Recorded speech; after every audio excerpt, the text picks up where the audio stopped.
네, 우리 형제 자매님들 다 같이 인사하시겠습니다. เดี๋ยวเราจะทักทายพี่น้องร่วมกันนะคะ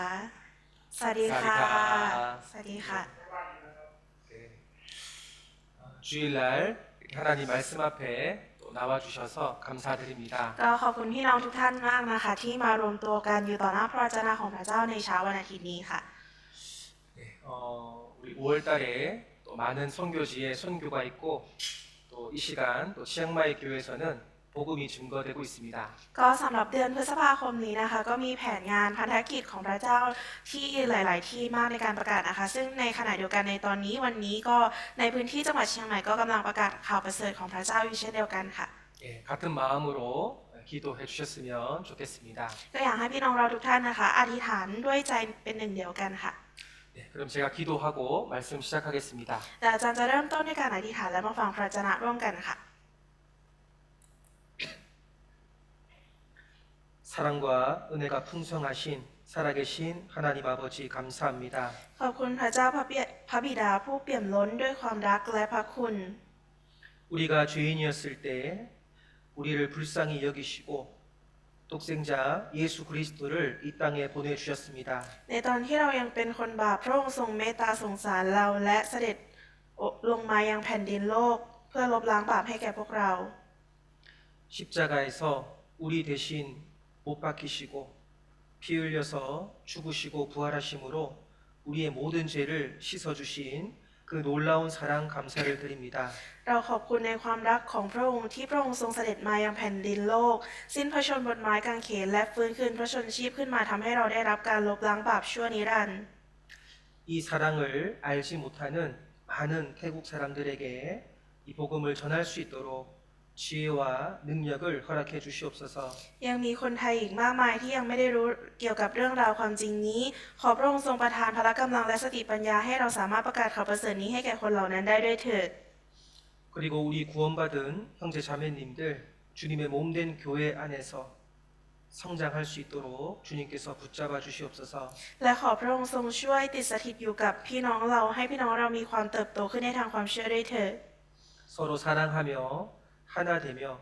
말씀과 기도로 거룩해질 수 있도록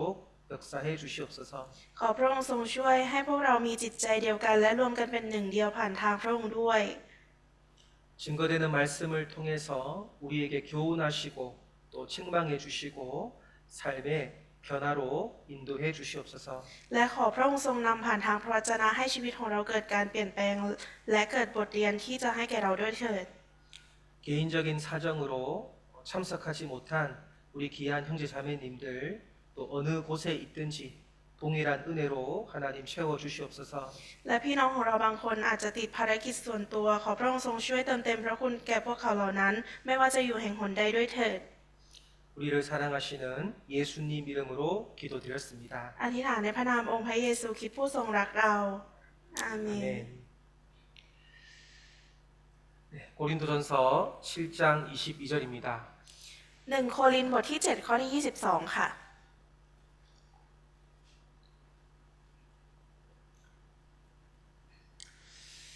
주 안에서 부르심을 받은 자는 종이라도 주께 속한 자유자요. 또 이와 같이 자유자로 있을 때에 부르심을 받은 자는 그리스도의 종이니라. เพราะว่าผู้ใดที่องค์พระผู้เป็นเจ้าทรงเรียกเมื่อยังเป็นทาสผู้นั้นเป็นเสรีชนขององค์พระผู้เป็นเจ้า ในทำนองเดียวกันคนที่ได้รับการทรงเรียกเมื่อเป็นไทย คนนั้นเป็นทาสของพระคริสต์ 네, 오늘 구원받은 사람의 신분 중에 그리스도의 종이다라는 제목으로 같이 생각해 보겠습니다. ก็สำหรับวันนี้นะคะเราจะมาคิดไข้ควรเกี่ยวกับสถานะของคริสเตียนนะคะหนึ่งในนั้นก็คือทาสของพระคริสต์นั่นเองค่ะ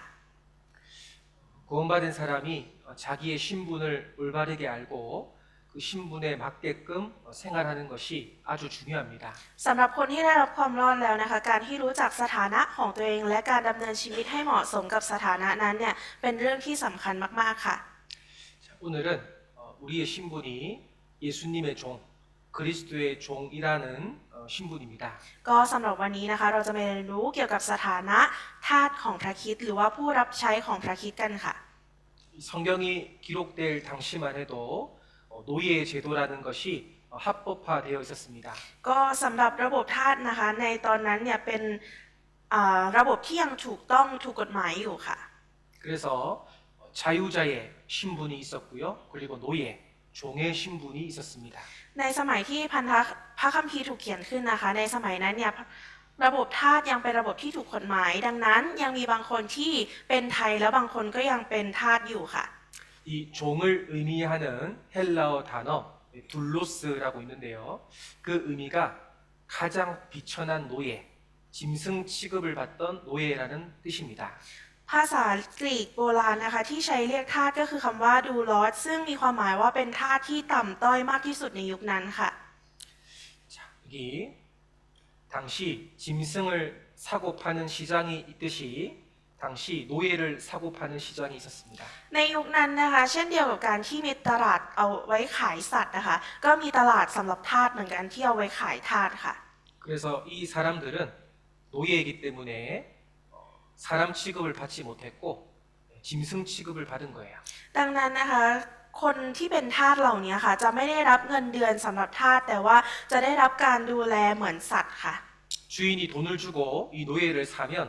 전적으로 주인의 소유가 됩니다. ถ้าเกิดว่า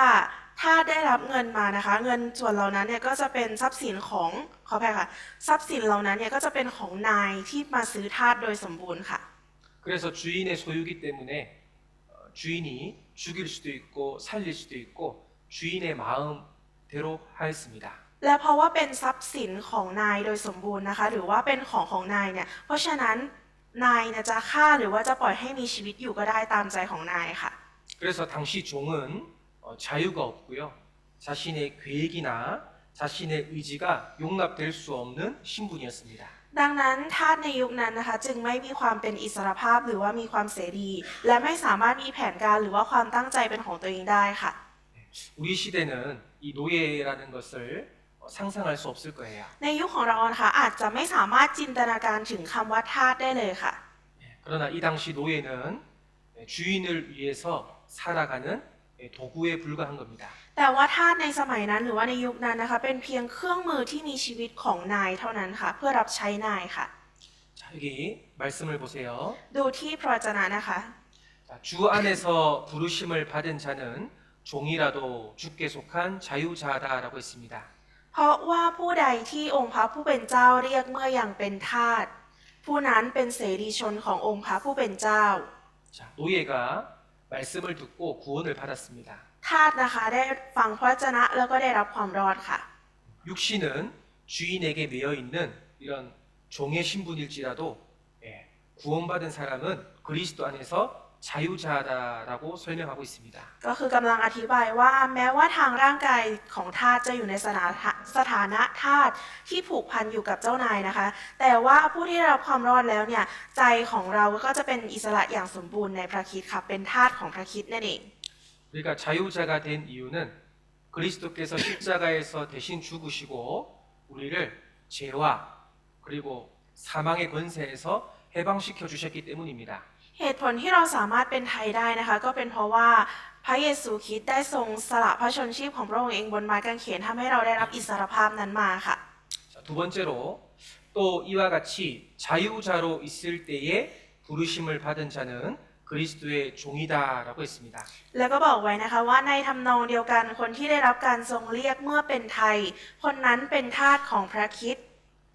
자, 사회적으로 자유자의 신분을 가진 사람인데 말씀을 듣고 구원을 받았습니다. ก็คือสถานะของเรานะคะถึงแม้ว่าเราจะได้รับความรอดแล้วแต่ว่าเราก็เป็นคนที่ขออภัยค่ะเราเป็นคนที่ได้รับความรอดจากการที่เราได้ฟังข่าวประเสริฐค่ะเป็นอิสระ 육신적으로는 자유자의 신분이지만 구원을 받았기 때문에 그리스도의 종, 그리스도의 노예라는 신분이 새로 생기는 거예요. แม้ว่าสถานะของเราจะเป็นอิสระหรือว่าเป็นเสรีชนในสังคมแล้วนะคะ แต่เมื่อได้รับความรอดเราก็จะกลายเป็นทาสของพระคริสต์ค่ะ 아무리 세상에서 부유하고 권세를 가지고 있고 세상의 제재를 받지 않는 사람이라도 그리스도의 종이 되면 이제 말씀의 통제를 받는 사람이 된 겁니다. แม้ว่าเราจะมั่งคั่งหรือมีอำนาจมากเพียงใดในโลกใบนี้นะคะ แล้วไม่ว่าเราจะอยู่ภายใต้การควบคุมของใครก็ตาม แต่เมื่อได้รับความรอดแล้วเราก็จะกลายเป็นทาสของพระคริสต์ค่ะ 결과적으로 우리는 자유자이지만 구원받은 사람은 예수님의 종의 신분을 새로 가지게 되는 거예요. สรุปแล้วก็คือถึงแม้ว่าเราจะเป็นอิสระหรือว่าเป็นเสรีภาพแล้วนะคะ แต่ว่าเราก็ยังเป็นทาสของพระคริสต์อยู่ภายใต้การควบคุมของพระองค์ค่ะ 자, 고린도전서 7장 23절에는 너희는 값으로 사신 것이니 사람들의 종이 되지 말라. 1 โครินธ์บทที่ 7 ข้อที่ 23 นะคะบันทึกไว้ว่า พระเจ้าทรงซื้อพวกท่านด้วยราคาสูง อย่าเป็นทาสของมนุษย์เลย 자, 우리가 구원받기 전에는 죄값으로 팔려가서 이 지옥으로 가고 있었습니다. ก่อนที่เราจะได้รับความรอดนะคะ เราถูกขายไปภายใต้ค่าจ้างของบาป แล้วก็กำลังมุ่งหน้าสู่นรกอยู่ค่ะ 그런데 예수님께서 십자가에 대신 죽으심으로 우리를 대신 사신 거예요. แต่จากการที่พระเยซูนะคะทรงสิ้นสละพระชนชีพของพระองค์บนไม้กางเขนเนี่ยทำให้เราได้รับการซื้อคืนมาค่ะ 마치 주인이 시장에서 돈을 주고 노예를 사서 그 노예를 해방시켜 준 것과 같습니다. เปรียบเสมือนกับการจ่ายค่าไถ่ทาสแล้วนำทาสนั้นนะคะมาเป็นของตนแล้วก็ปลดปล่อยให้เป็นอิสระนั่นเองค่ะ 이 세상에서 독생자 예수 그리스도가 십자가에서 피를 흘린 그 대가보다 큰 것은 없습니다. ไม่มีสิ่งใดในโลกใบนี้นะคะที่มีค่าไปมากกว่าราคาที่พระบุตรองค์เดียวของพระเจ้าทรงสิ้นพระชนม์และหลังพระโลหิตเพื่อเราค่ะ 너희는 값으로 사신 것이니라는 것은 바로 예수님의 피로 우리의 몸과 영혼을 사신 거예요. คำว่าพระเจ้าทรงซื้อพวกท่านด้วยราคาสูงในที่นี้นะคะหมายถึงว่าพระเยซูได้ทรงซื้อเราด้วยพระโลหิตของพระองค์เองทั้งร่างกายและวิญญาณของเราค่ะ 피값으로 우리를 사셨으니까 이제 우리의 주인은 내가 아니라 그리스도가 되는 겁니다. เพราะว่าพระองค์ทรงซื้อเราด้วยพระโลหิตของพระองค์เองดังนั้น เจ้านายของเราจึงไม่ใช่เราอีกต่อไป แต่ว่าเป็นพระคริสต์ค่ะ 예. 자, 구원받은 사람의 주인이 누구라고요? บอกไว้ว่าเจ้าของคนที่ได้รับความรอดแล้วคือใครคะ 다시 คือใครคะ 구원받은 사람의 주인이 누구라고요? เจ้าของคนที่ได้รับความรอดแล้วคือใครคะ 예, 예수 그리스도입니다. พระเยซูคริสต์ค่ะ 그러면 예수님이 주인이고 우리는 예수님의 종이 되는 거예요. ดังนั้นพระเยซูคริสต์เป็นเจ้านายของเราและเราเป็นทาสของพระเยซูคริสต์ค่ะ 자, 하나님의 소유기 때문에 우리는 주인의 뜻에만 움직이는 종의 역할을 해야 되는 거예요. เพราะว่าพระองค์นะคะเป็นเจ้านายของเราดังนั้นเรามีหน้าที่ที่จะต้องดำเนินตามและเชื่อฟังเท่านั้นค่ะ 아, 목사님, 저 종 되기 싫어요. แต่อาจารย์คะหนูไม่ได้อยากเป็นทาสค่ะ หนูไม่อยากเป็นผู้รับใช้ 제 마음대로 자유롭게 살고 싶어요. หนูอยากทำตามใจของตัวเองค่ะ หนูอยากจะใช้ชีวิตตามใจของหนูเอง 그러나 우리가 구원받기 전에는 죄의 자유를 가지고 마음대로 살았습니다. ถ้าเป็นแบบนั้นนะคะ ก็เหมือนกับการที่เรายังใช้ชีวิตก่อนหน้าที่เราจะได้รับความรอดใช้ชีวิตตามใจของตัวเองต่อไปค่ะ 그러나 구원받으면 이제 그리스도의 종으로서 하나님께 순종하고 살아가야 되는 거예요. แต่ถ้าหากว่าเราได้รับความรอดแล้วนะคะ เรามีหน้าที่ที่จะต้องดำเนินชีวิตตามและเชื่อฟังพระองค์เท่านั้นค่ะ 자, 여기 주님의 종이라고 표현한 많은 믿음의 선배들이 있습니다. ก็ตรงนี้นะคะมีบรรพบุรุษหลาย ๆ คนที่มีความเชื่อที่เรียกตัวเองว่าเป็นผู้รับใช้ของพระคริสต์ค่ะ 출애굽기 14장 31절에는 여호와와 그 종 모세라고 돼 있습니다. ในอพยพนะคะบทที่ 14 ข้อที่ 31 เนี่ยบอกไว้ว่าพระยาเวห์และผู้รับใช้ของพระองค์ 모세는 나는 하나님의 종이다라고 표현했습니다. ก็โมเสสนะคะกำลังบอกว่าตัวเองเนี่ยเป็นผู้รับใช้ของพระคริสต์ค่ะ 그리고 나의 종 이사야, 하나님의 종 이사야라고 소개했습니다. แล้วก็บอกว่าอิสยาห์ผู้รับใช้ของเราคืออิสยาห์เป็นผู้รับใช้ของพระเจ้านั่นเองค่ะ 로마서 1장 1절에는 예수 그리스도의 종 바울, ในโรมนะคะบทที่ 1 ข้อที่ 1 บอกไว้ว่าเปาโลผู้รับใช้ของพระเยซูคริสต์ 예수 그리스도의 종 베드로라고 표현했습니다. แล้วก็บอกว่าเปโตรผู้รับใช้ของพระเยซูคริสต์ค่ะ 하나님과 주 예수 그리스도의 종 야고보라고 표현했습니다. แล้วก็บอกว่ายากอบผู้รับใช้ของพระเจ้าค่ะและพระเยซูคริสต์ 그리고 야고보 형제 유다도 예수 그리스도의 종이라고 소개했습니다. แล้วก็แนะนำตัวว่ายูดาสผู้รับใช้ของพระคริสต์ค่ะ 자, 모든 그리스도인이 공통적으로 고백하는 아주 중요한 신분이죠. ก็คือต่างคนต่างแนะนำตัวว่าตัวเองเป็นผู้รับใช้ของพระคริสต์ซึ่งเป็นสิ่งที่สำคัญมากค่ะ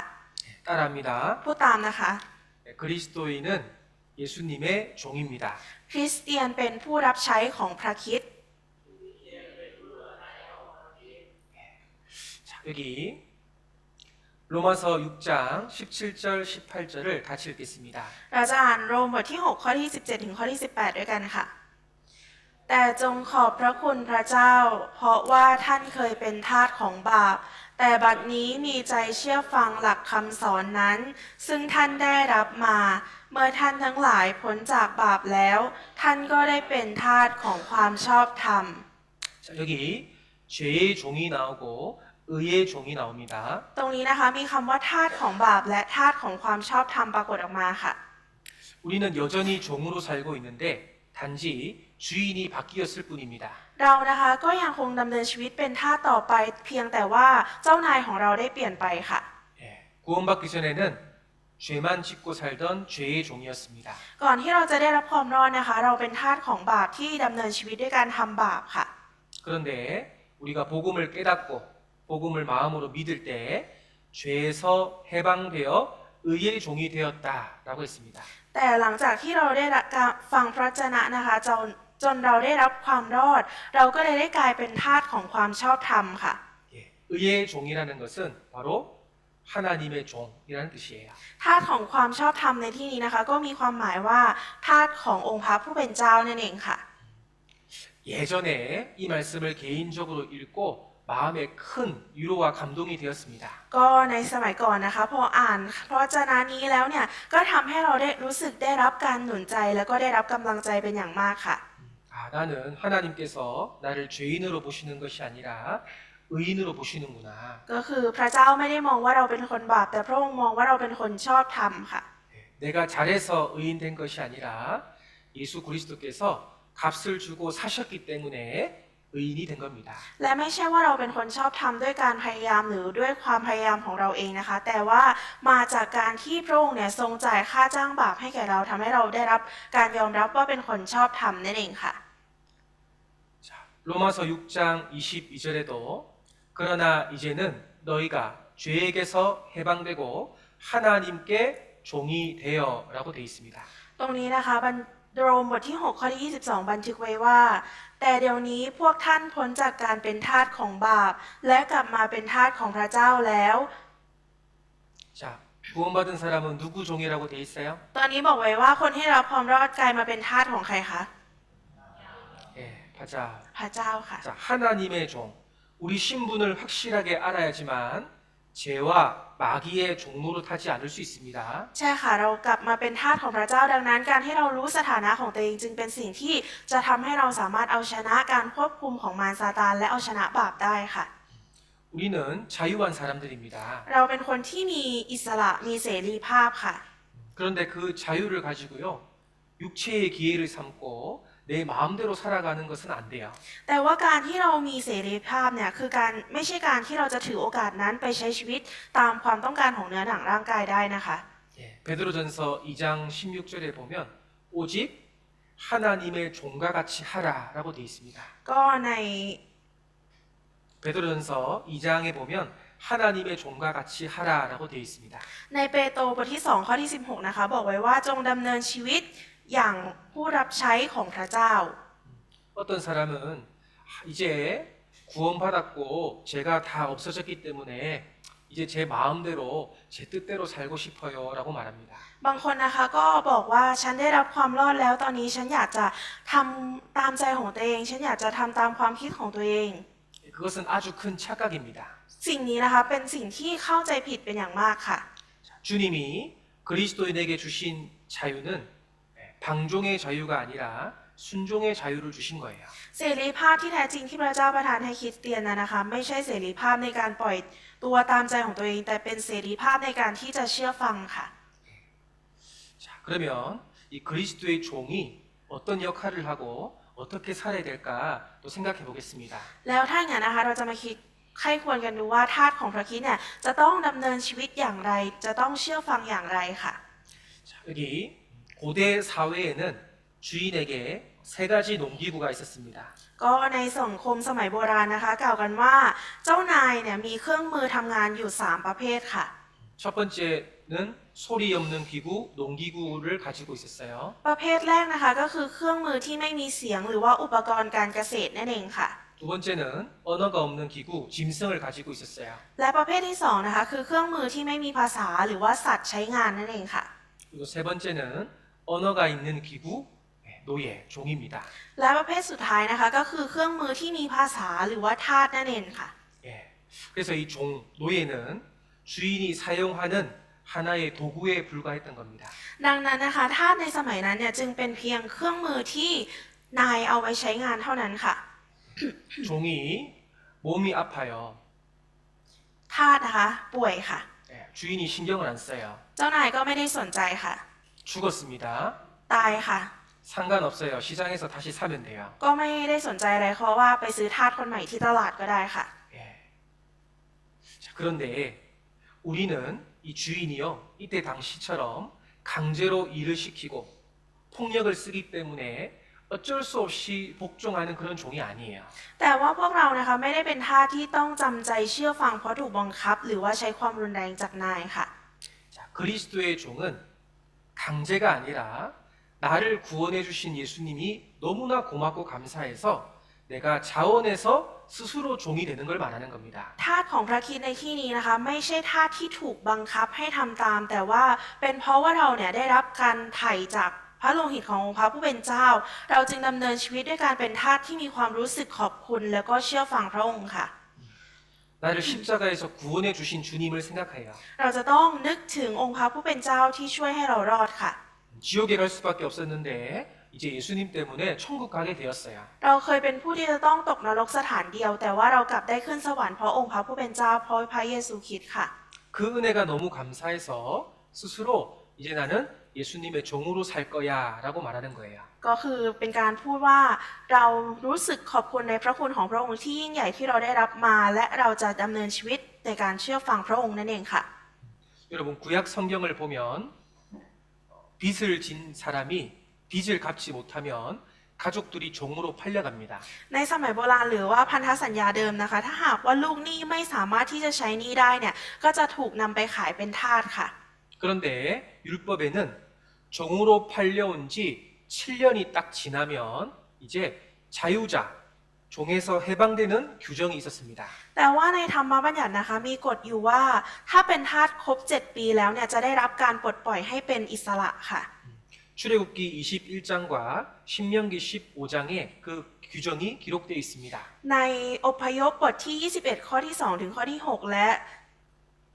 เฉลยธรรมบัญญัติบทที่ 15 ข้อที่ 12 ถึงข้อที่ 18 นะคะมีบันทึกเกี่ยวกับเรื่องราวนี้ไว้ค่ะ 그런데 7년이 지나고 이제 자유자가 될 수 있음에도 불구하고 나는 주인께 계속 충성하고 싶어요. แต่ถ้าสมมติว่าทาสคนไหนนะคะที่อยู่กับเจ้านายมาครบ 7 ปีแล้ว แต่ว่ายังคงอยากที่จะอยู่กับเจ้านายต่อไปก็มีค่ะ 예, 나는 영원히 주인에게 충성하면서 종으로 살고 싶어요. อยากจะเป็นทาสของเจ้านายคนนี้ต่อไป อยากจะรับใช้เจ้านายคนนี้ต่อไปค่ะ 예, 그러면 주인이요 이 종의 귀를 문에 대고 송곳으로 귀를 뚫어버립니다. ถ้ามีทาสคนไหนที่ต้องการแบบนี้นะคะ เจ้านายก็จะนำหูของทาสคนนั้นเนี่ยไปเจาะไว้กับประตูค่ะ 자, 출애굽기 21장 6절을 같이 읽겠습니다. อาจารย์อพยพบทที่ 21 ข้อที่ 6 ด้วยกันนะคะ ให้นายพาทาสนั้นไปเข้าเฝ้าพระเจ้า พาเขาไปที่ประตูเมืองประตูหรือวงกบประตู แล้วให้นายเจาะหูเขาด้วยเหล็กหมาดเขาก็จะอยู่ปฏิบัตินายตลอดไป 자, 그리스도의 종은 바로 이런 종을 말하는 거예요. ก็คือทาสของพระคริสต์ก็คือทาสแบบนี้ค่ะ 예, 나를 구원해 주신 주님이 너무 감사해서 내가 영원히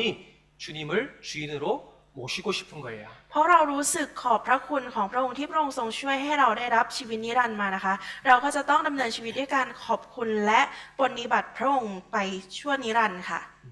자, 그런데 이 말씀을 보면 문에다가 대고 귀를 뚫습니다. ก็คืออย่างที่เราบอกนะคะอย่างที่เราเห็นก็คือมีการนำหูเนี่ยไปเจาะไว้ที่ประตูค่ะ 예, 이것은 두 가지 의미가 ตร 있습니다. งนี้นะคะมีความหมายอยู่สองประการค่ะ 예, 문은 우리가 들어갔다가 나갔다가 하는 거잖아요. ที่ประตูเนี่ยคือเป็นช่องทางที่เราเดินเข้าออกไปผ่านมาใช่ไหมคะ 바로 나의 모든 출입이 이제 주인에게 있습니다라고 고백하는 겁니다. ตรงนี้ก็คือมีความหมายว่าเราสารภาพออกไปว่าการเข้าออกทั้งชีวิตของเราเนี่ยขึ้นอยู่กับองค์พระผู้เป็นเจ้านั่นเองค่ะ 그리고 귀를 왜 뚫을까요? แล้วทำไมถึงจ้องเจาะหูด้วยคะ 예, 귀는 듣는 거잖아요. หูเป็นสิ่งที่เอาไว้ใช้ฟังใช่ไหมคะ 저는 이제부터 주인의 말씀만 듣겠습니다라는 뜻이에요. ก็คือแปลว่าเราจะตั้งใจฟังพระบัญชาหรือว่าพระวจนะของพระเจ้าเท่านั้นค่ะ 자, 우리는 그리스도의 종이 되었습니다. เรานะคะเป็นทาสของพระคริสต์แล้วค่ะ 나의 모든 인생은 하나님께 속해 있고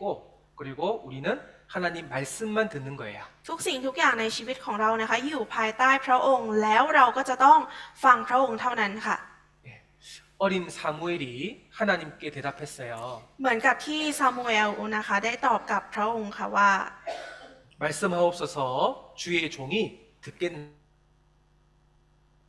ให้คอยฟังอยู่ 자, 여기 로마서 1장 6절을 같이 읽겠습니다. ตรงนี้นะคะเราจะอ่านโรมบทที่1ข้อที่6ด้วยกันค่ะ รวมทั้งพวกท่านที่พระเจ้าทรงเรียกให้เป็นคนของพระเยซูคริสต์ด้วย 자, 이제 우리는 누구 거라고 돼 있습니까? ตรงนี้บอกไว้ว่าเราเป็นคนของใครคะ 예. 예수 그리스도의 것이기 때문에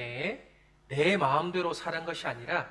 예수님의 마음대로 우리가 살아가야 되는 거예요. เพราะว่าเราเป็นคนของพระเยซูคริสต์นะคะ ดังนั้นเราจึงไม่สามารถที่จะดำเนินชีวิตตามความคิดหรือว่าตามความต้องการของตัวเองได้ เราจะต้องเชื่อฟังพระองค์เท่านั้นค่ะ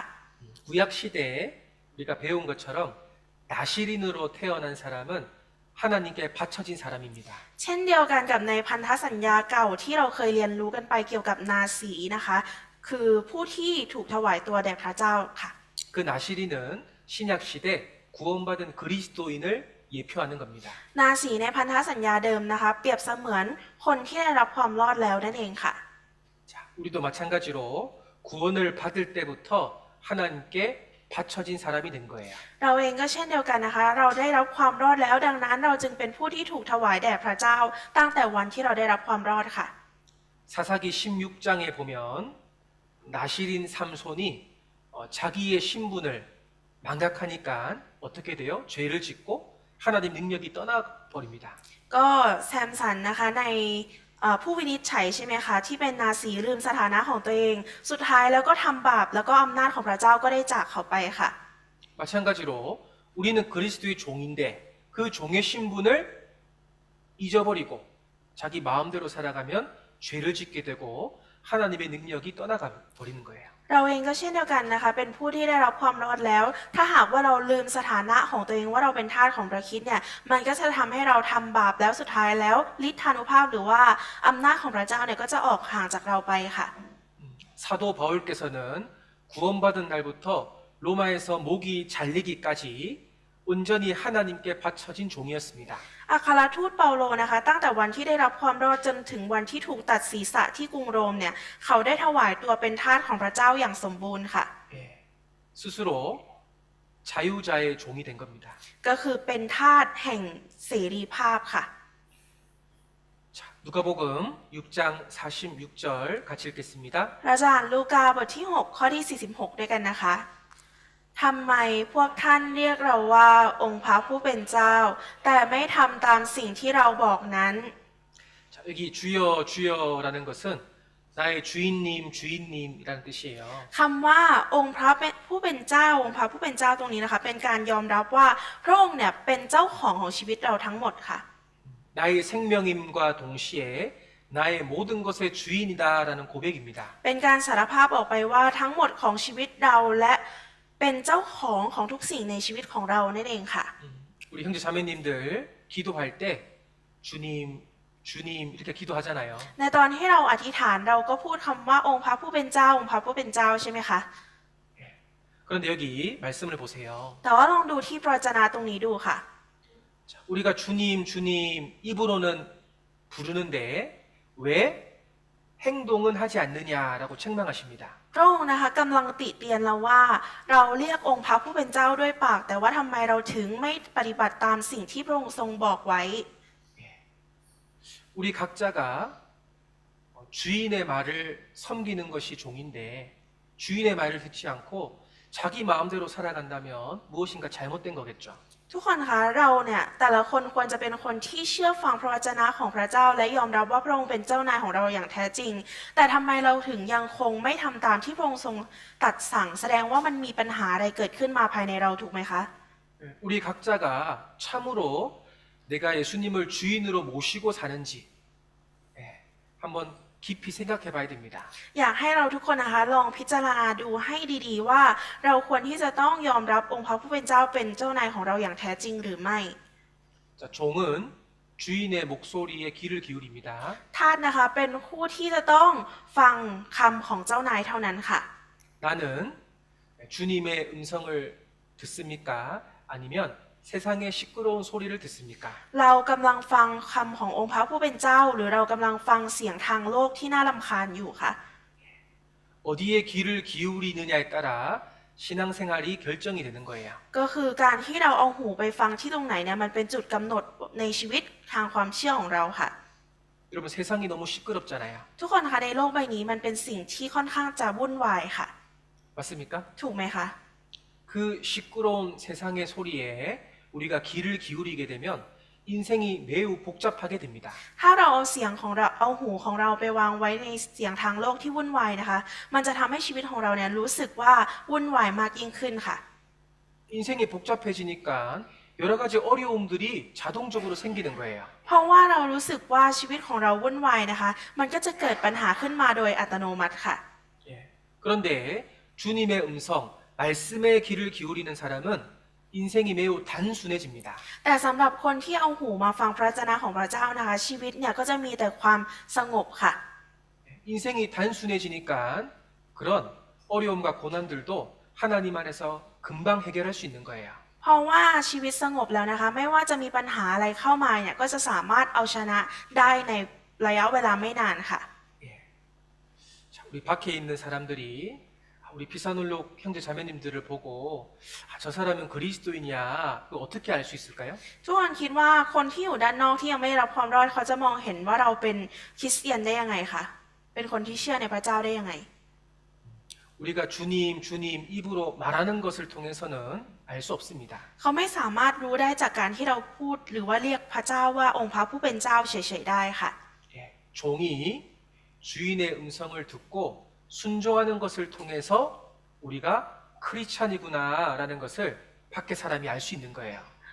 คนข้างนอกนะคะจะสามารถรู้ได้ว่าเราเป็นคริสเตียนเนี่ยก็จากการที่เราเชื่อฟังพระวจนะของพระองค์และดำเนินการออกมาตามการกระทำของเรา ให้คนเหล่านั้นได้เห็นเขาก็จะรู้ว่าเราคือคริสเตียนค่ะ 예. 그래서 우리가 그리스도인으로서 합당하게 살아가는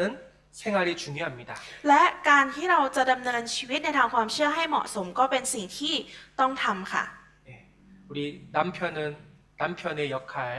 아내는 아내의 역할, 자녀는 자녀의 역할을 잘 지키고 하는 게 필요해요. อย่างเช่นการที่เราเป็นสามี เราเป็นภรรยาหรือว่าเราเป็นลูกนะคะเราก็ควรที่จะรักษาหรือว่าทำหน้าที่นั้นให้ดีๆค่ะ 학생은 학교에서 자기의 위치를 잘 지켜야 되겠죠. นักเรียนเองก็จะต้องทำหน้าที่ของตัวเองที่โรงเรียนให้ดีใช่ไหมคะ 예.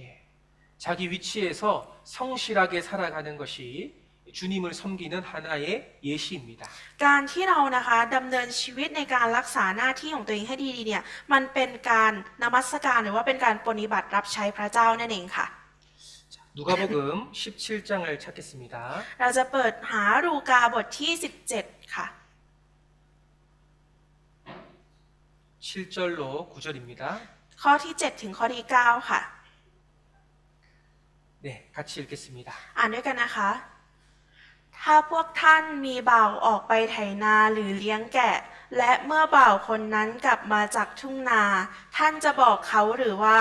เชิญนั่งลงรับประทานเถิด ท่านจะไม่บอกเขาหรือว่า จงไปหาอะไรมาให้เรารับประทาน และคาดเอวไว้คอยปฏิบัติระหว่างที่เรากินและดื่ม หลังจากนั้นเจ้าจึงค่อยกินและดื่มเถิด นายจะขอบใจบ่าวนั้น เพราะบ่าวทำตามคำสั่งหรือ 자, 여기 종의 역할 두 가지가 소개되어 있습니다. ตรงนี้นะคะได้บอกหน้าที่ของทาสอยู่สองอย่างค่ะ 밖에서는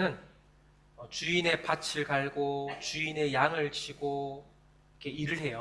ก็คือทาสนะคะเมื่อออกไปข้างนอกเนี่ยก็จะต้องไปทำนาไปไถนาไปเลี้ยงแกะค่ะ 그리고 집으로 돌아와서는 주인이 먹을 동안 우리가 수종을 듭니다. และพอเมื่อกลับมาถึงบ้านนะคะในระหว่างที่เจ้านายกำลังทานอาหารอยู่เนี่ยก็จะต้องคอยปฏิบัติรับใช้ด้วยค่ะ 예. 자, 주인을 섬기고 주인 일을 하는 것이 종의 역할이에요. หน้าที่ทั้งสองอย่างนะคะของทาสเนี่ยก็คือการทำงานของเจ้านายและการรับใช้เจ้านายค่ะ 우리도 그리스도의 종이니까 예수님을 섬기고 예수님 일을 하는 것이 중요합니다. ทาสของพระคริสต์เองก็เช่นเดียวกันนะคะ เราในฐานะคริสเตียนที่เป็นทาสของพระคริสต์จะต้องรับใช้พระเจ้าและทำงานของพระเจ้าค่ะ 예. 우리 예수님 일을 하는 게 어떤 걸까요? การทำงานของพระเยซูคืออะไรคะ คืองานอะไรคะ 예수님 일이 뭐예요? งานของพระเยซูคืออะไรคะ 첫 번째로 하나님 말씀을 가까이 하는 겁니다. อย่างแรกคือใกล้ชิดติดสนิทกับพระวจนะค่ะ 두 번째로 기도하는 거예요. ประการที่สองคือการประกาศค่ะ ขออภัยค่ะ การอธิษฐานค่ะ 세 번째로 교제, 주님의 교회의 하나가 되는 겁니다. และประการที่สามคือการสามัคคีธรรมคือการรวมกันเป็นหนึ่งเดียวของคริสตจักรนั่นเองค่ะ 그리고 마지막으로 예수님의 일은 복음을 전하는 거예요. และงานสุดท้ายของพระเยซูนะคะ นั่นก็คือการประกาศข่าวประเสริฐค่ะ 그 예수님의 일을 우리가 하는 것이 종의 역할인 겁니다. หน้าที่ของพระเยซูนั้นเองก็เป็นหน้าที่และเป็นงานของทาสของพระคริสต์อย่างเราเช่นกันค่ะ 그리고 집에 돌아와서는 주인의 수종을 드는 것처럼 우리 마음으로, 우리 속으로 예수님을 가장 사랑하고 소중한 분으로 모셔야 되는 거예요. และในขณะเดียวกันนะคะ เหมือนทาสที่กลับบ้านมาแล้วจะต้องรับใช้เจ้านาย เราเองก็จะต้องรับใช้พระเจ้าด้วยใจของเราเช่นเดียวกันค่ะ 자, 누가복음 17장 10절 말씀을 같이 읽겠습니다. เราจะอ่านลูกาบทที่ 17 ข้อที่ 10 ด้วยกันนะคะ เช่นเดียวกันเมื่อพวกท่านทำสิ่งสารพัดที่เราบัญชาไว้กับท่านแล้ว ก็จงพูดด้วยว่า เราเป็นบ่าวที่ไม่ได้มีบุญคุณต่อนาย เราเพียงแต่ทำตามหน้าที่ที่ควรจะทำเท่านั้น 자, 이 종이요, 밭을 갈고 양을 치고 힘들게 일하고 돌아왔는데 주인이 수고했으니까 같이 밥 먹자 이렇게 말 안 합니다. ทุกคนคะทาสที่ออกไปไถนาเลี้ยงแกะทำนาต่างๆ นานาแล้วกลับเข้าบ้านมาค่ะ จะไม่มีเจ้านายคนไหนที่บอกว่ากลับมาแล้วเหรอเหนื่อยมากก็มากินข้าวเร็วไม่มีแบบนี้ค่ะ 주인이 또 밥 먹을 수 있도록 밥도 차려줘야 되고 주인이 밥 먹을 동안에 옆에서 수종 들어야 되는 거예요. เพราะว่าทาสนะคะจะต้องคอยปฏิบัติรับใช้ในขณะที่เจ้านายเนี่ยรับประทานอาหารแล้วก็จะต้องคอยปฏิบัติรับใช้หลังจากนั้นแล้วค่อยกินค่ะ 주인이 시킨 일을 우리가 잘 했어도 우리는 사례를 받을 수도 없고 그리고 불평을 할 수가 없습니다. ทาสที่ทำตามคำสั่งของนายนะคะ ไม่มีสิทธิ์ได้รับรางวัลแล้วก็ไม่มีสิทธิ์บ่นได้เหมือนกันค่ะ 종은 자기 의지와 계획, 욕망, 감정을 내세울 수 없는 신분이었습니다. ทาสนะคะเป็นผู้ที่ไม่สามารถยึดถือความคิดแผนการความปรารถนาหรือว่าความรู้สึกของตนเองเป็นหลักได้ค่ะ 우리가 이 비장한 마음을 가지고 나의 신분과 역할을 해야 되는 거예요. เรานะคะจะต้องยึดถือและยึดมั่นสถานะของเราไว้ให้ดีๆค่ะ 자, 우리는 무익한 종입니다라고 했습니다. แล้วก็บอกไว้นะคะว่าเราเป็นบ่าวที่ไม่ได้มีบุญคุณต่อนาย 예수님, 저는 무익한 종입니다라는 마음을 가져야 되는 거예요. เราจะต้องมีจิตใจที่ว่าพระเยซูข้าพระองค์เป็นบ่าวที่ไม่ได้มีบุญคุณต่อพระองค์ 자, 요한복음 13장 14절 15절에 내가 주와 또는 선생이 되어 너희 발을 씻겼으니 너희도 서로 발을 씻기는 것이 옳으니라. 내가 너희에게 행한 것 같이 너희도 행하게 하려 하여 본을 보였노라. ยอห์นบทที่ 13 ข้อที่ 14 ถึงข้อที่ 15 บันทึกไว้ว่า เพราะฉะนั้นถ้าเราเป็นองค์พระผู้เป็นเจ้าและพระอาจารย์ยังล้างเท้าของพวกท่าน ท่านก็ควรจะล้างเท้าของกันและกันด้วย เพราะว่าเราวางแบบอย่างแก่พวกท่านแล้ว เพื่อให้ท่านทำเหมือนอย่างที่เราทำกับท่านด้วย 자, 여기 예수님께서 제자들의 발을 씻겨주는 모습을 우리가 상상해 보세요. ก็ลองนึกดูนะคะ ภาพที่พระเยซูเนี่ยกำลังล้างเท้าให้เหล่าสาวกค่ะ 당시 이 발을 씻겨주는 것은 종이 하는 일이었어요. ในยุคนั้นนะคะคนที่จะต้องเป็นคนล้างเท้าเนี่ยเป็นหน้าที่ของทาสค่ะ 주인이 밖에 돌아다니다가 집에 들어오면 종이 가장 먼저 그 더러운 주인의 발을 깨끗이 씻겨줍니다. เวลาเจ้านายนะคะออกไปข้างนอกแล้วกลับมาบ้านเนี่ยทาสจะต้องเป็นคนล้างเท้าให้เพราะว่าเท้าเนี่ยก็เผชิญกับความสกปรกมามากก็จะต้องเป็นผู้ที่ล้างเท้าให้เจ้านายก่อนเป็นอย่างแรกค่ะ 그런데 예수님은 창조주 하나님이십니다. แต่ว่าพระเยซูนะคะเป็นองค์พระผู้เป็นเจ้าผู้สร้างจักรวาลโลกทั้งปวงค่ะ 창조주이시고 우리의 구원자가 사람의 발을 씻기고 있으니까 얼마나 놀라운 사건이에요. องค์พระผู้เป็นเจ้าผู้ทรงสร้างนะคะแล้วเป็นผู้ที่ช่วยเราให้รอดเนี่ยพระองค์ทรงมาล้างเท้าให้แก่เราเนี่ยเป็นเรื่องที่ค่อนข้างจะน่าตกใจมากๆค่ะ 우리가 실제로 이 장면을 봤다면 굉장히 민망하고 어떻게 해야 될지 모르겠는 거예요. ถ้าหากว่าเราอยู่ในเหตุการณ์นั้นจริงๆนะคะเราคงจะรู้สึกเกรงใจแล้วก็รู้สึกทำตัวไม่ถูกค่ะ 예수님은 섬김을 받으려고 오신 것이 아니라 우리를 섬기기 위해서 이 땅에 오셨습니다. พระเยซูนะคะไม่ได้เสด็จมายังโลกใบนี้เพื่อที่จะมารับการปฏิบัติ แต่ว่าพระองค์เสด็จมาเพื่อปฏิบัติเราค่ะ 실제로 십자가에서 죽으셨잖아요. แล้วก็ในความเป็นจริงพระองค์ทรงสิ้นพระชนม์บนไม้กางเขนค่ะ 지금 예수님께서 제자들의 발을 씻겨주시면서 너희도 서로 발을 씻겨주는 것이 옳다라고 했습니다. ตอนนี้นะคะพระเยซูเนี่ยได้ล้างเท้าให้เหล่าสาวกแล้วพระองค์ก็ยังทรงตรัสว่าพวกท่านเองก็ควรจะล้างเท้าซึ่งกันและกัน 예수님이 나도 지금 마음을 낮춰서 너희들의 발을 씻겨주는 것처럼 너희도 마음을 낮추고 형제 자매님들을 섬겨라라는 거예요. ก็คือตรงนี้นะคะการที่พระองค์ทรงล้างเท้าให้เหล่าสาวกเนี่ยแปลว่า การที่มีจิตใจที่ถ่อมตนลงนะคะแล้วก็บอกให้แก่เราด้วยว่าเราควรจะมีจิตใจที่ถ่อมตนลงแล้วก็ต้องปฏิบัติรับใช้พี่น้องเช่นกันค่ะ 우리가 교회 안에서 스스로 높아지면 될까요? ทุกคนคิดว่าเราจะสามารถเย่อหยิ่งหรือว่ามีความหยิ่งพยองในใจในการอยู่ในคริสตจักรได้ไหมคะถือตัวได้ไหมคะ 섬김을 받고 싶어 하면 될까요? เราจะอยากได้การปฏิบัติรับใช้ได้ไหมคะ 여러분 목사는 섬김을 받아야 될 사람입니까? ทุกคนคิดว่าอาจารย์หรือว่าศิษยาภิบาลจะต้องเป็นคนที่ได้รับการปฏิบัติรับใช้ไหมคะ 아니에요. ไม่ใช่ค่ะ 여기 나이가 많으신 분들은 나는 섬김만 받아야 돼요? แล้วหรือว่าคนที่อยู่ในคริสตจักรแล้วมีอายุเยอะๆมีเป็นผู้สูงอายุอย่างเงี้ยค่ะจะต้องได้รับการปฏิบัติอย่างเดียวหรือเปล่าคะ 아니에요. ไม่ใช่ค่ะ 사회적 지위나 신분이나 그런 나이나 이런 거 아무 상관없이 우리는 섬기는 종이에요. ไม่ว่าจะฐานะทางสังคมหรือว่ายศถาบรรดาศักดิ์อะไรก็ตามหรือแม้กระทั่งอายุค่ะ ไม่ใช่สิ่งที่เราจะต้องปฏิบัติแต่เราจะต้องเป็นคนปฏิบัติคนอื่นด้วยค่ะ 그런데 자기가 높아지려고 하고 섬김을 받으려고 한다면 교회가 문제가 생기고 시끄러워지는 거예요. ถ้าหากว่าเราต้องการที่จะยกตัวให้สูงขึ้นหรือว่าเราอยากให้ผู้อื่นมาปฏิบัติรับใช้เราค่ะ มันจะทำให้เกิดปัญหาขึ้นภายในคริสตจักรค่ะ 저는 주일에 이렇게 어르신들이 청소하는 모습을 보면 굉장히 마음에 감사가 됩니다. ก็ทุกวันอาทิตย์นะคะเมื่อเห็นพี่น้องที่มีที่เป็นผู้สูงอายุช่วยกันทำความสะอาดอาจารย์นะคะได้รับความประทับใจเป็นอย่างมากค่ะ 나이가 많으심에도 불구하고 내가 스스로 종이 되어서 본이 되고 또 이렇게 빗자루를 들고 청소하는 모습이 이 순종하는 모습인 거예요. ลักษณะของพี่น้องผู้สูงอายุนะคะที่ไม่ได้ถือตัวแล้วก็ช่วยกันทำความสะอาดเนี่ยเป็นลักษณะของผู้ที่ถ่อมตนและเชื่อฟังค่ะ 자, 고린도후서 4장 5절 말씀을 같이 읽겠습니다. เราจะอ่าน2 โครินธ์บทที่ 4 ข้อที่ 5 ด้วยกันค่ะ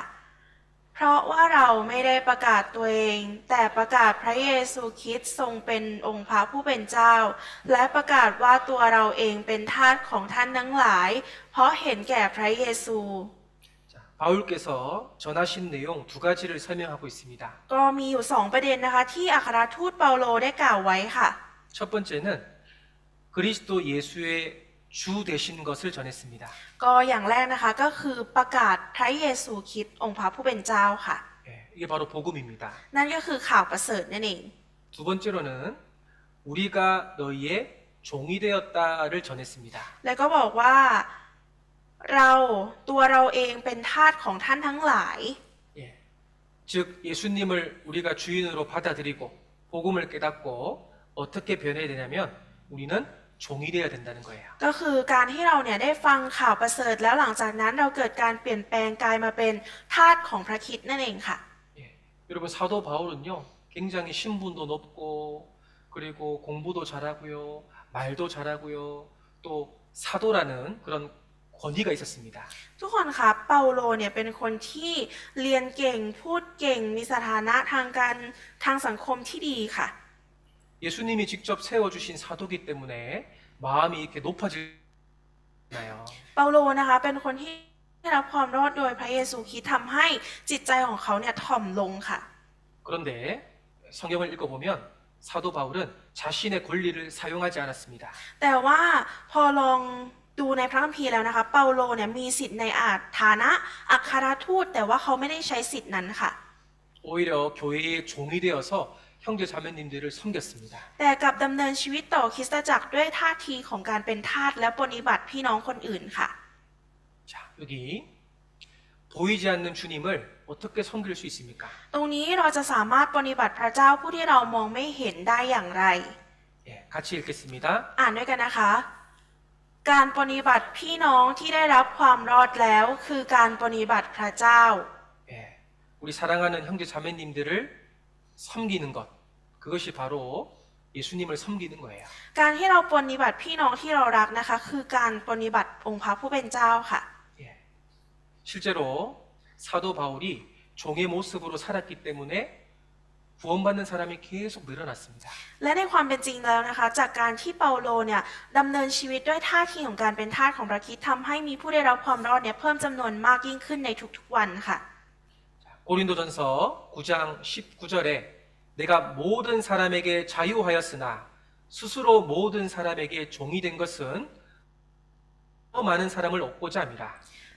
บทที่9ข้อที่10บันทึกไว้ว่าแม้ว่าข้าพเจ้าเป็นไทยโดยไม่ได้อยู่ใต้ใครข้าพเจ้าก็ยังยอมเป็นทาสของทุกคนเพื่อจะได้คนมามากยิ่งขึ้น 예, 우리도 바울처럼 스스로 내가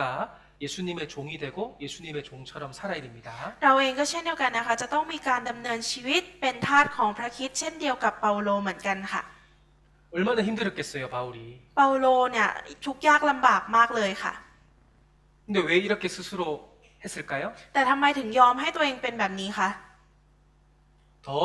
많은 사람을 얻고자 함이라. ก็เพื่อที่จะได้คนมามากยิ่งขึ้นค่ะ 예, 더 많은 사람들을 전도하고 하나님께 인도하기 위해서입니다. เพื่อที่จะประกาศให้กับคนมากยิ่งขึ้น แล้วก็เพื่อที่จะนำคนเหล่านั้นเนี่ยกลับมาหาองค์พระผู้เป็นเจ้าค่ะ 예. 그런데 우리 개인의 본성은 어떻습니까? แต่ว่าสำหรับตัวเราแล้วล่ะคะเป็นอย่างไร 높아지고 싶죠? เราเองก็อยากยกตัวให้สูงขึ้นไหมคะ 대접받고 싶죠? เราอยากได้รับการต้อนรับปฏิบัติใช่ไหมคะ 종이 아니라 주인이 되고 싶은 거예요. เราไม่ได้อยากเป็นทาสแต่เราอยากเป็นเจ้านายค่ะ 그 본성을 하나님의 말씀으로 계속 눌러야 됩니다. เราจะต้องนำพระวจนะนะคะมากดให้ความต้องการทางร่างกายนั้นต่ำลงถ่อมลงไปค่ะ 내가 자유가 있지만 그 자유를 스스로 제한하고 내가 종처럼 형제 자매님들을 세워주는 거예요. เรามีเสรีภาพก็จริงนะคะของตัวเองแต่เราจะต้องถ่อมใจลงแล้วยอมเป็นทาสเพื่อให้ผู้อื่นเนี่ยมารู้จักกับข่าวประเสริฐมากยิ่งขึ้นค่ะ 고린도전서 10장 33절 같이 읽겠습니다. เราจะอ่าน1 โครินธ์บทที่ 10 ข้อที่ 33 ด้วยกันค่ะ และให้เป็นเหมือนข้าพเจ้าเองที่พยายามทำทุกสิ่งเพื่อให้พอใจทุกคน ไม่ได้เห็นแก่ประโยชน์ส่วนตัว แต่เห็นแก่ประโยชน์ของคนมากมาย เพื่อให้เขาทั้งหลายได้รับความรอด 여기 신앙이 성숙한 사람과 미성숙한 사람의 차이를 표현하고 있습니다. ตรงนี้นะคะมีความแตกต่างระหว่างคนที่มีความเชื่อที่เติบโตกับคนที่มีความเชื่อไม่เติบโตค่ะ 예,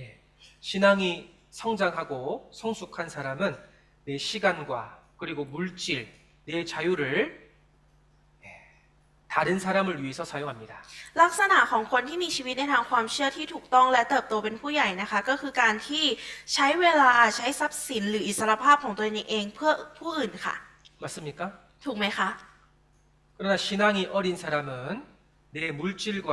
시간과 자유를 자신을 위해서 사용합니다. ในทางกลับกันนะคะ คนที่มีความเชื่อที่ยังไม่เติบโตเนี่ยมักจะใช้เวลาทรัพย์สินร่างกายของตนเองเพื่อประโยชน์ส่วนตัวค่ะ 예. 아, 내가 바뀌어야 되겠구나. 그 생각이 있어야 됩니다. ตอนนี้นะคะเราจะต้องมีความคิดที่ว่าฉันจะต้องมีการเปลี่ยนแปลงได้แล้ว 처음부터 큰 것을 바꾸는 것이 아니라 작은 것을 바꿔야 주님 안에서 나중에 비범한 사람이 되는 거예요. แต่ไม่ใช่การเปลี่ยนแปลงที่จะเริ่มต้นจากสิ่งใหญ่ๆนะคะ มันจะต้องเปลี่ยนแปลงจากสิ่งเล็กๆ เป็นต้นไป แล้วเราก็จะกลายเป็นคนที่โดดเด่นในชีวิตของทางพระเจ้าค่ะ 예. 우리 피사눌록 지역뿐만 아니라 태국의 많은 지역에 우리가 전도해야 되잖아요. และไม่ใช่ว่าเราจะต้องประกาศเพียงแค่ในพื้นที่จังหวัดพิษณุโลกเท่านั้น แต่ว่าเรายังคงที่จะต้องประกาศให้ทั่วผืนแผ่นดินไทยด้วยค่ะ 시간은 너무 짧고 구원받아야 될 사람들은 너무나 많습니다. เวลาเนี่ยมันมีอยู่สั้นมาก แต่คนที่จะต้องได้รับความรอดมีอยู่เยอะมากค่ะ 그럼 우리 어떻게 해야 될까요? และถ้าอย่างนั้นเราควรที่จะต้องทำอย่างไร 사도 바울처럼 내가 더 종이 되고 희생하고 섬기는 그런 마음과 생활이 필요합니다. เราจะต้องมีจิตใจที่เป็นทาสเช่นเดียวกันกับเปาโลนะคะ ที่จะต้องมีความเสียสละทุ่มเทแล้วก็รับใช้มากยิ่งขึ้นค่ะ 자, 누가복음 12장 36절 37절입니다. ลูกาบทที่ 12 ข้อที่ 36 ถึงข้อที่ 37 ค่ะ 네, 같이 읽겠습니다. อ่านด้วยกันนะคะ จงเป็นเหมือนคนที่คอยรับนายของตน เมื่อนายจะกลับมาจากงานสมรส เพื่อว่าเมื่อนายมาเคาะประตูแล้ว พวกเขาจะเปิดให้นายได้ทันทีบ่าวพวกนั้นซึ่งนายมาพบว่ากำลังคอยเฝ้าอยู่ก็เป็นสุข เราบอกความจริงแก่ท่านทั้งหลายว่า นายผู้นั้นจะคาดเอวไว้ และให้บ่าวพวกนั้นนั่งลง และท่านจะมาปรนนิบัติ 자, 여기 당시 이스라엘 사람들은 저녁에 대부분 결혼식을 했다고 해요. ก็บอกเอาไว้นะคะว่าในยุคนั้นเนี่ยอิสราเอลจะมีการจัดงานแต่งหรือว่างานสมรสเนี่ยในตอนกลางคืนค่ะ 예. 여기 태국에도 저녁에 결혼식 많이 하더라고요. ก็เห็นอาจารย์ก็เห็นเหมือนกันนะคะ ที่ประเทศไทยเราก็จัดงานแต่งตอนกลางคืนใช่ไหมคะ 예. 새벽 1시까지 결혼식해서 너무 시끄러웠어요. อาจารย์ได้ยินเสียงงานแต่งถึงตี 1เลยค่ะ 자, 사람들이 혼인잔치를 늦은 밤까지 하고 늦게 집에 들어오는 경우가 많았습니다. ก็เลยมีเหตุการณ์หลาย ๆ เหตุการณ์นะคะ ที่มีการไปงานแต่งงานสมรสแล้วกลับบ้านมาดึกๆดื่นๆค่ะ 그런데 결혼식에 참여했다가 주인이 집에 돌아왔는데 종이요 문도 안 열어주고 불 끄고 잠자고 있으면 돼요 안 돼요? ทุกคนคิดว่าถ้าสมมุติว่าเจ้านายเนี่ยไปงานแต่งกลับมาบ้าน แล้วทาสไม่ลุกขึ้นมาเปิดประตูให้ล็อกประตูไว้แล้วก็นอนหลับอย่างเดียวได้หรือไม่ได้คะ 예, 주인이 집에 들어올 때까지 깨어 있어야 됩니다. ไม่ได้ใช่ไหมคะ จะต้องรอแล้วรอจนกว่าเจ้านายจะกลับมาบ้านค่ะ 자, 여기 말씀에 보면 주인이 37절에 주인이 와서 깨어 있는 것을 보면 그 종들은 복을 받는다라고 되어 있습니다. ก็ในข้อที่ 37 นะคะ บอกไว้ว่าบ่าวพวกนั้นซึ่งนายมาพบว่ากำลังคอยเฝ้าอยู่ก็เป็นสุขค่ะ 실제로 주인이 결혼식 끝나고 돌아왔는데 종들이요 반갑게 이렇게 문을 열어주고 맞이해주면 얼마나 기쁘겠습니까? และถ้าในความเป็นจริงนะคะทาสเนี่ยรอจนกว่าเจ้านายจะกลับมาจากงานแต่งดึกดื่นแล้วพบว่าทาสมารอเปิดประตูอยู่เนี่ยจะดีใจมากแค่ไหนคะ 주인이 너무 기뻐서 종들을 오히려 높여주고 섬겨준다는 겁니다. เจ้านายนะคะก็จะดีใจมากๆ แล้วก็จะช่วยปฏิบัติเจ้านายให้มากทาสก็จะปฏิบัติเจ้านายให้มากยิ่งขึ้นค่ะ 자, 이 주인이 결혼식 끝나고 돌아오는 것은 바로 예수님의 재림을 표현하고 있습니다. การที่เจ้านายนะคะเสด็จขออภัยค่ะการที่เจ้านายนะคะกลับมาบ้านจากการแต่งงานเนี่ยเปรียบเสมือนการเสด็จกลับมาของพระเยซูคริสต์ค่ะ 주님 재림하실 때 우리가 잠자고 있으면 안 되고 이렇게 깨어서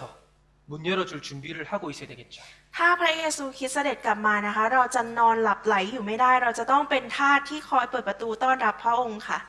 그러면 예수님께서 영원한 영광과 상급으로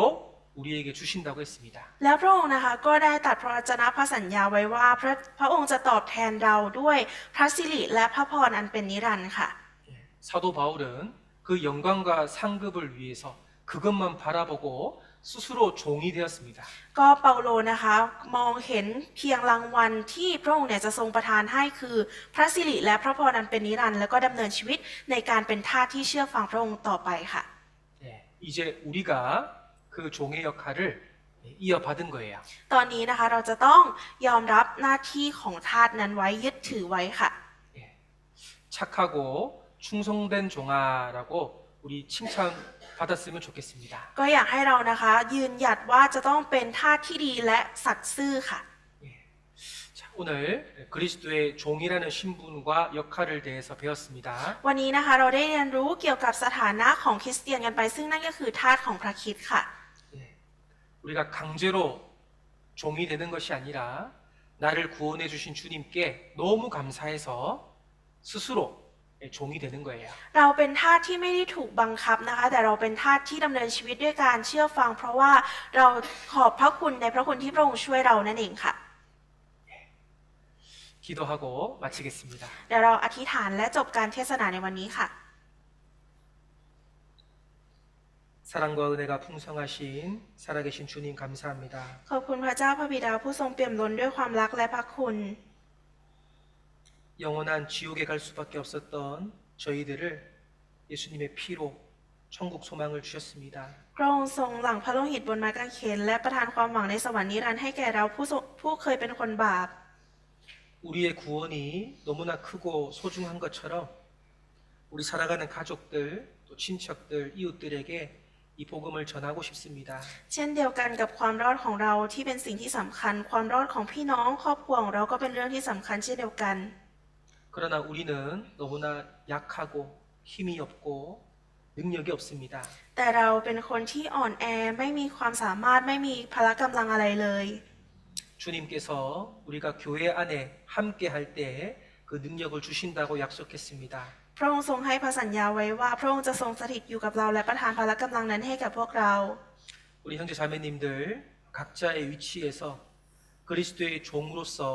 합당하게 살 수 있도록 도와주시옵소서. ขอพระองค์ทรงช่วยให้พี่น้องของเราสามารถดำเนินชีวิตที่เหมาะสมกับการเป็นคริสเตียนได้ไม่ว่าจะอยู่ที่แห่งคนใดด้วยเถิด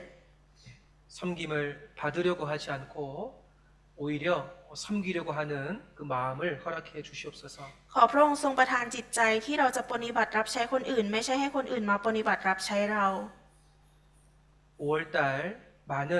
또 선교지에 복음이 증거됩니다. ในเดือนพฤษภาคมนี้มีพันธกิจขององค์พระผู้เป็นเจ้าอยู่มากมาย 주님께서 일하시고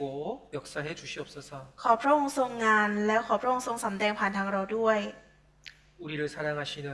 예수님 이름으로 기도드렸습니다. อธิษฐานในพระนามองค์พระเยซูคริสต์ผู้ทรงรักเรา 아멘.